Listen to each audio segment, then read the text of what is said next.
안녕하세요. 저는 교육 문제를 주로 연구하는 경제학자 김희삼이라고 합니다. 경제학자가 교육 문제 연구 많이 한다라고 하면 좀 이상하게 생각하는 사람들도 있는 것 같아요.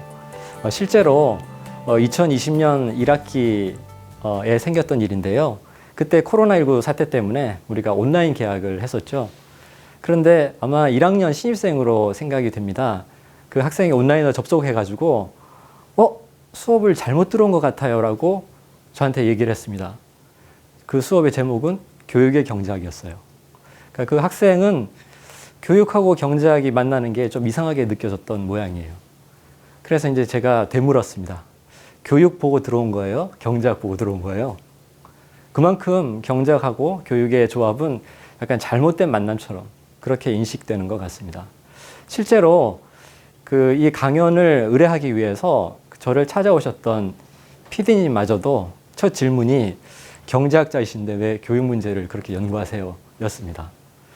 그래서 저는 이제 그때 뭐라고 이야기했냐면 연구거리가 없다 보니까 이렇게 약간 너스레를 치려다가 그 경제학이라는 것이 워낙 연구하는 범위가 넓다. 그래서 이제 경제학적인 어떤 사고 방식 그리고 또 경제학적인 분석 방법 또 경제학자들은 데이터를 가지고 실증 분석을 많이 하거든요.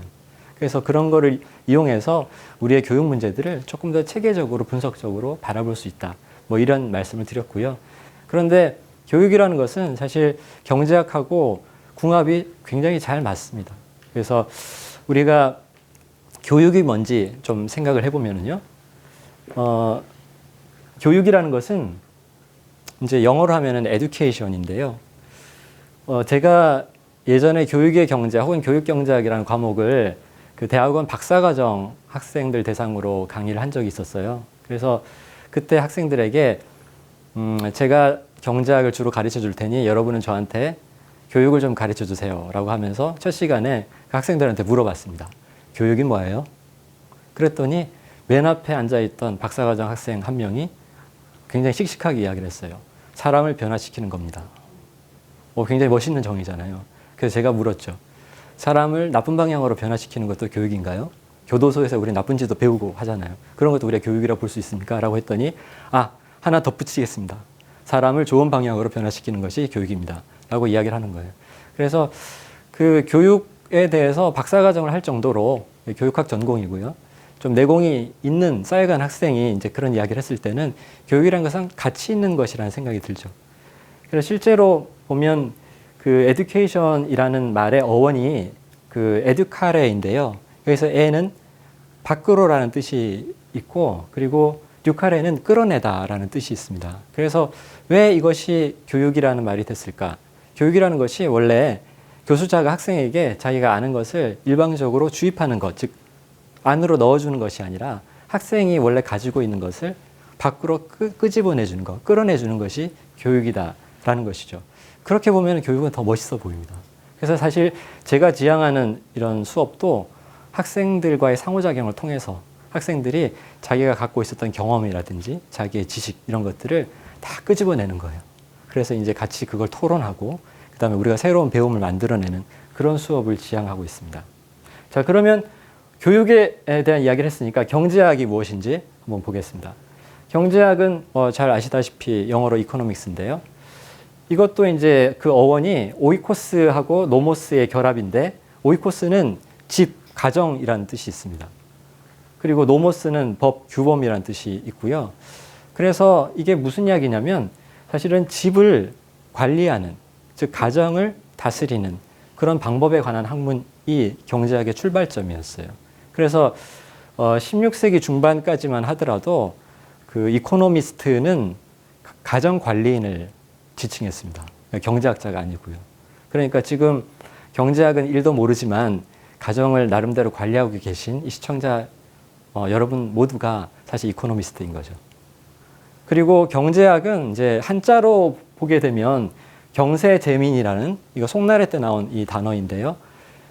이 사자성어를 줄인 것이 또 경제라고 볼 수도 있습니다. 그래서 저도 그 대학교 1학년 때 우리 과티를 맞춰 입었을 때 우리가 경세재민 이 네 글자 박혀 있는 걸 입고 다녔었거든요.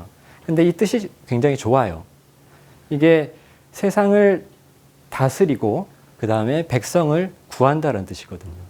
그래서 어떻게 보면 이제 경제학이 무엇을 해야 하는가에 대한 이야기도 되겠죠. 그래서 실제로 보면 세상을 구하는 데는 또 세상을 다스리고 또 백성을 구하는 데는 아마 우리 교육을 또 잘 관리하고 그 다음에 우리 아이들을 구하는 그런 과제도 포함이 돼 있을 겁니다. 그렇게 보면 교육하고 이 경제학의 만남이라는 것은 아주 이상한 것은 아니다라는 것이죠. 그리고 경제학은 기본적으로 자원 배분의 학문이에요. 그래서 자원이 희소하기 때문에 그것을 어떻게 하면은 가장 효율적으로 그리고 또 고르게 이렇게 나눠 가질 수 있을까 뭐 이런 이야기가 되겠죠. 그렇기 때문에 교육이라는 것도 일종의 자원 배분 과정으로 본다면 여러분 우리가 교육을 하기 위해서도 거기에 투입돼야 되는 자원이 있지 않습니까? 돈도 들어가고 시간도 들어가고 노력도 들어갑니다. 그리고 그걸 통해서 또 나오는 산출이라는 것이 있죠.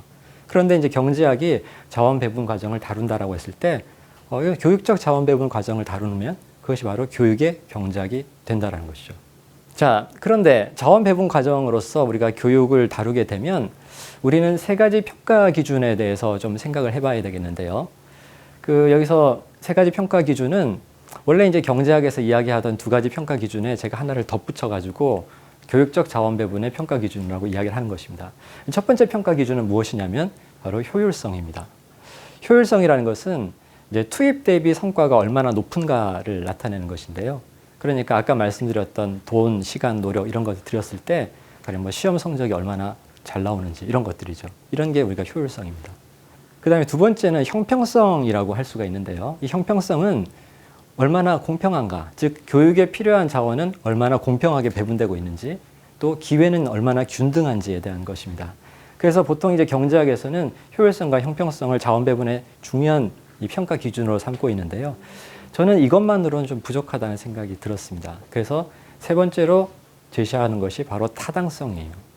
타당성은 무엇이냐면 지금 우리가 배우고 가르치는 내용과 방식이 학생들에게 진짜 필요한가? 그래서 앞으로 특히 미래 사회에 진정으로 필요한 역량을 기르는데 도움이 되는가라는 것입니다. 그러면 왜 이렇게 타당성이라는 카테고리가 또 필요했는지 이거는 차차 또 예를 통해서 말씀드리도록 하겠습니다. 자, 타당성 말씀을 드렸으니까 우리 교육이 좀 타당성 위기에 처해 있다고 볼 수가 있는데요. 학생들은 학교 교육에 대해서 뭘 바라고 있을까요? 그래서 제가 한국 교육의 이 효율성, 형평성, 타당성에 대해서 어떻게 생각하는지 좀 각계 분들을 모셔놓고 한번 회의를 한 적이 있습니다.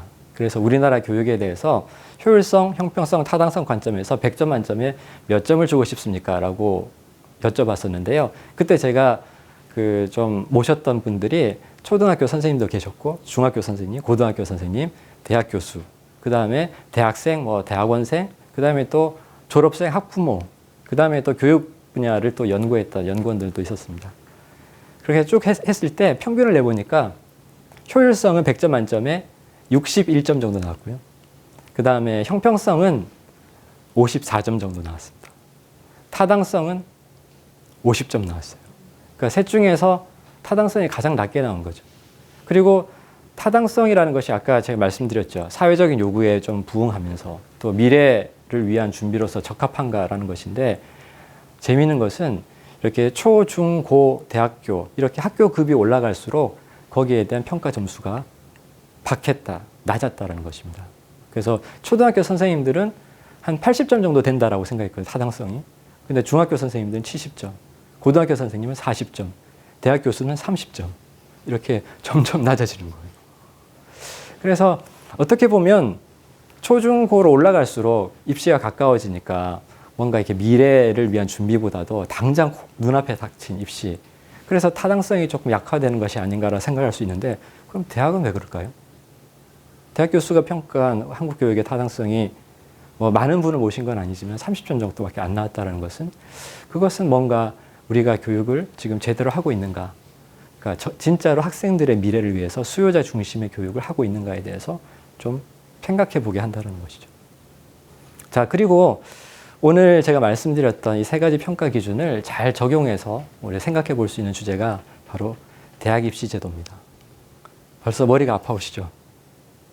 네, 여러분은 정시를 지지합니까? 수시를 지지합니까? 뭐 아마 시청자분들 중에는 뭐 우리 아이 뭐 입시 다 끝났고 뭐 그래서 별 관심 없어요라고 하는 분도 계시겠죠. 그런데 이게 사실 사회 분열의 끝판왕이라고 할 수가 있어요. 그래서 입시제도 변경과 관련된 뭔가 기사나 뭐 정책 이런 거 나올 때마다 정말로 인터넷에 이 댓글들이 진짜 많이 달립니다. 그래서 저는 어떤 입시제도가 바람직한가라는 문제도 역시 우리가 아까 교육적 자원 배분의 세 가지 평가 기준, 그래서 효율성, 형평성, 타당성의 관점에서 좀 생각해 볼 수 있다는 거죠. 그래서 교육 전문가들이 예를 들어서 그 수시 중에서 학생부 종합전형을 좀 지지하면서 이건 학생들의 좀 종합적인 능력도 평가하는 것이고 뭐 수능으로 1, 2점으로 다퉈서 하는 것보다 꾸준히 자기의 꿈을 향해서 뭘 이렇게 준비해왔는가 이런 걸 보는 것이기 때문에 더 타당할 뿐만 아니라 4차 산업혁명 시대의 특성을 고려하면은 그 좀 바람직한 전형이다. 그래서 우리가 그 수능으로 줄 세워가지고 이렇게 선발하는 것은 좀 앞으로 미래 사회는 좀 지양돼야 되지 않는가. 뭐 이런 칼럼이 이렇게 실리면은요. 거기에 대한 댓글이 어떤 게 달리냐면 뭐 할 말 없으면 4차 산업혁명 막 이야기하는데 그거 뭐 뭔지 알고 이렇게 말씀하십니까? 막 하면서 되게 흥분들을 많이 하세요. 그리고 학생부 종합전형 취지는 좋지만은 지금 우리 실정이 안 맞으니까 우리가 반대하는 거다. 그리고 수능은 그래도 우리가 좀 노력해가지고 뭔가 이렇게 패자부활전 이런 것도 가능한데 학종은 지금 보면 불공정하다라고 또 이야기를 하고 있죠. 그래서 실질적으로 사회적 합의에 도달하기가 매우 어렵습니다. 자, 그러다 보니까 실제 2018년도에 그 대입 정책을 좀 바꿔보겠다고 해가지고 사실 그때 그 막 공청회 같은 것도 하고요. 그 다음에 대입 개편에 관해서 공론화 계획 같은 것이 마련이 돼서 막 연일 막 토론도 하고 막 그랬었죠.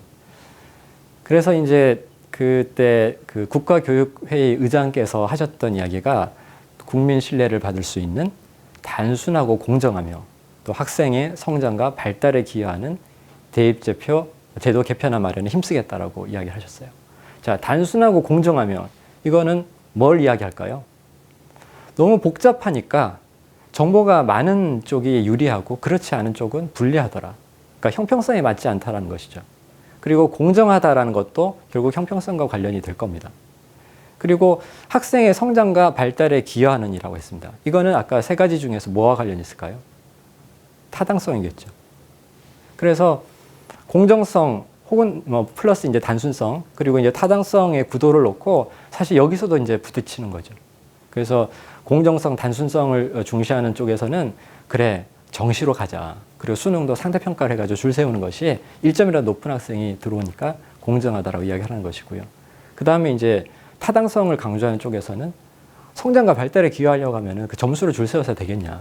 그래서 학종으로 가고 그 다음에 수능을 하더라도 1, 2점 가지고 다투지 않게 절대평가로 수능을 전환해야 된다. 뭐 이런 주장들이 맞서고 있는 겁니다.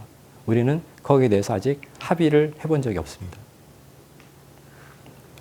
그래서 여러분들 의견은 어떠신지 되게 궁금해요. 그래서 뭐 만약 이 강연 프로그램이 여러분 이제 댓글을 달 수 있는 거면 또 막 올라올 겁니다. 그죠? 그래서 그 나름의 또 논리들이 다 있을 거예요. 제가 그 교육의 경제학을 수강한 제 제자들, 학생들을 대상으로 해가지고 정시 확대하고 수시 확대 주장 중에서 본인은 어느 쪽을 지지하는지 이렇게 물어봅니다. 그러면 어떻게 나올까요? 흥미로운 거는 저는 그 비율보다 본인이 정시로 들어온 학생들은 정시 확대를 주장하고요. 본인이 수시로 들어온 친구들은 수시 확대를 지지합니다. 그러니까 자기가 합격한 전형이 괜찮다고 생각하는 거죠. 근데 이거는 되게 그 재밌는 게 정시 대 수시 뭐 이런 구도뿐만 아니라 우리나라 대입제도를 놓고 본고사 세대는 옛날에 본고사 시절이 더 좋았다, 훨씬 좋은 전형이었다라고 이야기를 하고요. 그 다음에 학력고사 세대는 학력고사 한 방으로 하는 것이 그때 사교육도 없었고 가장 깔끔했다. 그리고 또 수능 세대 얘기는 다르고 또 지금 또 정시 또 이 수시 학종 요 구도에서는 또 다 나름 본인들이 합격한 전형을 선호합니다. 그러니까 이것만 보더라도 경험에 따라서도 사실 우리 합의에 이르기가 어렵다라는 것이죠. 아까 말씀드렸던 세 가지 기준을 가지고 좋은 전형을 마련한다라고 하면은 어떤 방법을 찾아야 될까요? 우리 한번 사고 실험을 하나 해봅시다. 파이 공화국이라는 나라를 한번 머릿속에 그려보세요. 왜 파이냐면 그 나라에는 이제 말이 공화국인지 독재자가 다스리는 오래 통치하는 나라인데요. 그 독재자는 중학교 때 그 원주율 그 파이에 꽂혀가지고 약간 그 거기에 대한 집착이 생긴 거예요. 그래서 이분이 이제 대통령이 되고 나서 교육 시스템을 뜯어고치겠다고 하면서 모든 지식 중에 가장 중요한 것은 원주율이다. 그래서 원주율을 누가 많이 암기하는가. 그게 많이 암기하는 것이 어떤 의미냐면은 그게 무리수잖아요. 무리수라는 것은 순환하지 않는 무한소수입니다. 그러니까 이거는 순환한 마디도 찾을 수 없기 때문에 거의 난수표 비슷한 거예요. 그러니까 우리는 보통 이제 3.14까지 알죠. 저도 뭐 기억하는 것이 뭐 3.14, 1592 이 정도인데 이제 무한히 나가니까. 그래서 누가 소수점 몇 자짜리까지 아는가 그걸 가지고 대입을 판가름하겠다라고 한 겁니다. 자, 그러면 이제 그 나라 교육이 어떻게 되겠어요? 가령 뭐 예를 들어서 초등학교를 졸업하려고 하면 자격고사로서 소수 몇 자짜리까지는 우리가 외워야 되고 그 다음에 중학교, 고등학교마다 다 레벨이 있을 겁니다. 그 다음에 그 나라의 가장 좋은 대학을 들어가려고 하면은 또 엄청나게 또 많은 걸 외워야 되겠죠. 지금 뭐 이제 컴퓨터로 뭐 소수점 50조 단위까지 막 이런 계산이 가능하다라고 하는데 인간의 머리로 그걸 꾸겨 넣는다는 것은 사실 힘든 일이로 느껴집니다. 자, 그런데 그런 대입제도가 있다고 생각해 보세요. 자, 효율성 관점에서 어떻습니까? 매우 효율적이에요. 선별 도구로서는. 그렇죠? 채점이 너무 간단합니다. 그리고 공평해요. 어느 계층에서 태어났든지 어느 지역에 살든지 누가 소수점 몇 자짜리까지 더 많이 배우는가 그걸로 다 판가름이 나니까 사실 이건 사교육도 크게 필요 없을 수도 있어요. 그냥 자기가 꾸겨 넣기만 하면 되거든요. 그래서 형평성 관점에서도 괜찮아요. 타당성은 어떨까요? 그게 이 아이들의 미래에 도움이 될까? 이런 걸 생각해 보면 타당성에서 고개를 절레절레 흔들 겁니다. 그러면 우리가 극단적인 예를 들긴 했지만 멋이 중헌디라는 생각을 할 수가 있는 거죠. 그래서 실제로 그 대학 입시가 우리 한국 교육에 차지하고 있는 그 위상, 그 다음에 그 아랫단계 교육에 대한 규정력, 지배력 이런 걸 생각해 봤을 때 대입 전형이 어떤 방식, 어떤 내용으로 구성되어 있는 것은 사실 굉장히 중요한 교육적인 자원 배분에 영향을 준다고 볼 수가 있겠습니다. 자, 실제 우리나라 대입제도 같은 경우에는 1945년 해방 이후에 크게 12번 바뀌었다라고 하고요. 뭐 소소하게 이렇게 비율이 달라진 것까지 하게 되면은 훨씬 더 많이 바뀌었습니다. 자, 그런데 그 12번 그 입시 제도를 바꿀 때마다 교육 당국에서 거의 이렇게 상용어구 실행처럼 했던 얘기가 있어요. 학교 교육을 정상화하고 그 다음에 사교육의 역량을 줄이는데 이제 바뀐 입시 제도가 기여할 것이다라고 이야기를 합니다. 자, 학교 교육은 어떤 게 정상화된 건가요? 여전히 학교 교육에 대해서 또 아쉬움을 가지고 있는 사람들이 있죠. 그리고 사교육 역량이 많이 줄어들었습니까? 사실 학교 교육 정상화하고 사교육 역량을 줄이겠다라고 하는 이 대입제도 개편의 정책적인 목표, 적어도 표방했던 목표는 아직도 달성되지 못했다라고 볼 수가 있겠습니다. 그래서 우리가 이제는 이런 이야기 말고 좀 더 추상적이지만 다 포함돼야 될 내용들, 그래서 효율성과 공평성과 형평성, 타당성의 관점에서 입시제도도 좀 생각해 볼 필요가 있겠다는 겁니다. 타당성이 낮은 이유, 우리 교육의 타당성이 낮은 이유가 아까 너무 이제 입시 규정력이 강해져서 초, 중, 고로 올라갈수록 쭉 떨어진다는 말씀을 드렸죠. 자, 그러면 입시 위주의 교육은 타당성이 낮을 수밖에 없을까요? 반드시 그렇지 않을 수 있습니다. 자, 우리가 OECD 이제 35개국 중에서 대입 시험이 없는 나라도 있어요. 그래서 캐나다나 노르웨이 같은 경우에는 대입 시험 자체가 없습니다. 그 다음에 대입 시험이 객관식인 나라는 몇 나라 정도 될까요? 6나라입니다. 한국, 일본, 미국, 터키, 칠레, 멕시코 이 정도거든요. 그러면 이제 유럽 나라들 같은 경우는 대부분 논술형 대입 시험을 보고 있어요. 그래서 프랑스의 바칼로레아라든지 아니면 이제 독일의 아비투어 같은 시험이 그런 것이죠. 자, 그런데 객관식 대입 시험은 그러면 학교 교육을 완전히 말살시키는가? 학교 교육의 창의성이 실종되는가? 그렇지 않을 수도 있습니다. 이제 미국도 보면은 SAT라고 하는 그 시험 자체는 객관식이죠. 선다형 시험이에요. 그런데 미국에서는 고등학교에서 SAT 문제를 수업 시간에 풀지 않습니다. 그래서 학교에서 보는 시험도 대부분 논술이거나 아니면 수행평가 중심이에요. 그런데 학교는 우리나라 학교는 어떤가? 고등학교 교실에서 객관식 문제풀이 연습을 하고 있죠. 고3 교실에서는. 또 EBS 교재 가지고 많이 해왔습니다. 그래서 실제로 보면은 우리가 학생부 종합전형, 그 이전에 이제 입학사정관 전형이라는 것이 좀 이런 걸 좀 벗어나 보고자 했던 그런 취지가 좀 있었던 것인데요. 그러나 지금 또 많은 또 편법이나 부작용 같은 것들이 또 발견이 돼가지고 또 비판을 또 받게 된 것이죠. 그래서 유럽 나라에서 아까 그 논서술형의 어떤 대입 제도를, 즉 대입 시험을 운영한다고 했는데 그런 나라 같은 경우에는 학교에서 입시 위주 교육을 한다는 것이 교육의 타당성을 낮추는 것이 아닐 수 있습니다. 그렇죠? 그 고도의 추상적이고 또 그 논리적인 사고력, 비판적인 사고 능력을 갖다가 함양할 수 있도록 만들어줘야지 학생들이 그 대입 시험을 볼 수 있기 때문에 그렇습니다. 그래서 유럽에서는 대학 갈 학생들에게 야, 우리 대입 준비 같이 해보자라는 식으로 생각한다는 거죠. 그래서 이제 프랑스의 수능 시험이라고 할 수 있는 바칼로레아를 예를 들게 되면은 사실 거기에 저 문제가 특히 철학 문제 같은 경우에는 굉장히 화제가 많이 되거든요. 그러니까 이제 그 문제 예를 제가 몇 가지 좀 들어드리면은 예를 들어서 이제 세 개의 계열이 있습니다. 문학 계열하고 경제 사회 계열하고 과학 계열이 있는데 문학 계열에 나온 철학 문제는 문화는 우리를 더 인간답게 만드는가?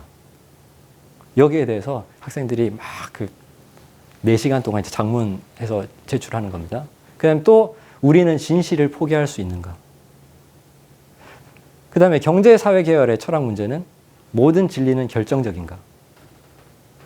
우리는 예술에 대해서 무감각할 수 있는가?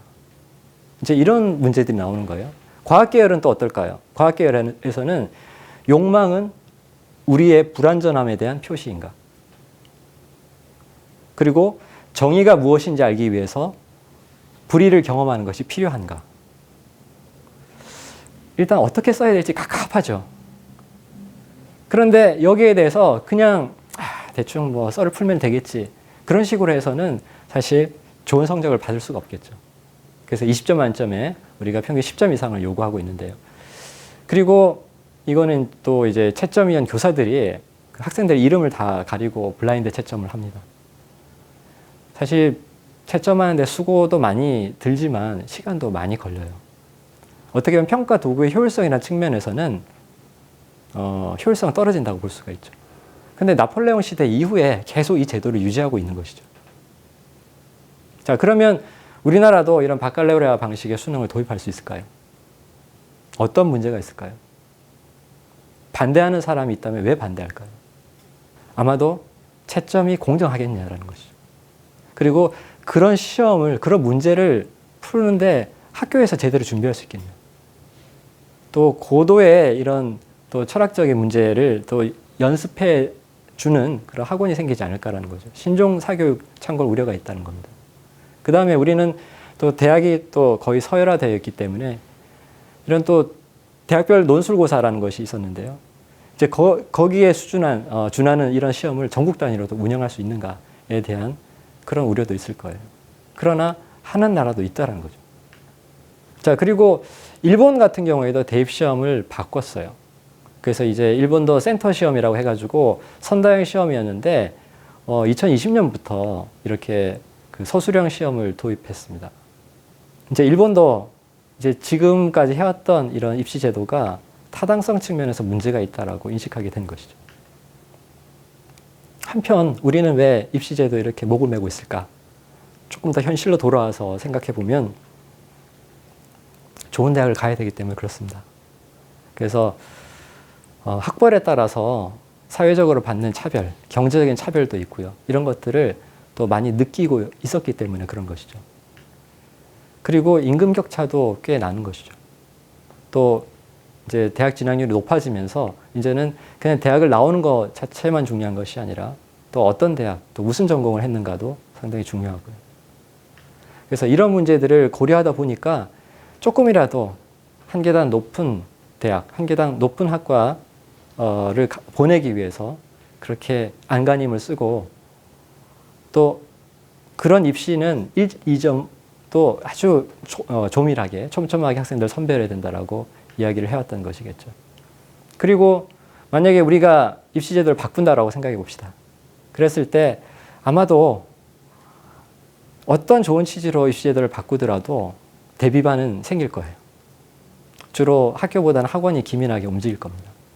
그래서 괴짜 경제학이라는 책에서요, 어떤 얘기가 나오냐면 그 인센티브, 사람들의 인센티브를 좀 이용해 가지고 뭔가 이렇게 좋은 방향으로 뭘 만들어 보려고 그 아주 골머리를 이렇게 앓고 있는 똑똑한 사람들이 있다라고 하면은 그 사람들보다 덜 똑똑하더라도 그 인센티브 도식을 자기가 좀 유리하도록 이용해 먹기 위해서 시간을 투자하는 사람들도 있는 법인데 이 사람들이 훨씬 더 숫자가 많을 뿐만 아니라 훨씬 더 많은 시간을 투자하고 있다는 거죠. 그래서 아무리 이렇게 똑똑한 전문가가 입시제도를 좋은 방향으로 바꾼다고 하더라도 그것보다 훨씬 더 많은 사람들이 더 많은 시간을 들여가지고 허점을 만들 수 있는 그런 것들을 한다라는 겁니다. 그래서 지금 우리 교육 시스템이 아마 이런 상황에서는 잘 바뀌지 않을 거라고 하는 그런 답답함이 있을 텐데요. 그래서 우리 현실에 대해서 좀 제대로 알자. 그리고 뭔가 바꿀 수 있는 힌트, 희망이 보인다라고 하면은 같이 한번 해보자라는 뜻에서 좀 긍정적인 방향으로 우리가 우리의 대응 방식이 나가는데 이 강연이 도움이 되기를 바랍니다. 자, 그러면 이것으로 제 1강을 마치도록 하겠습니다. 감사합니다.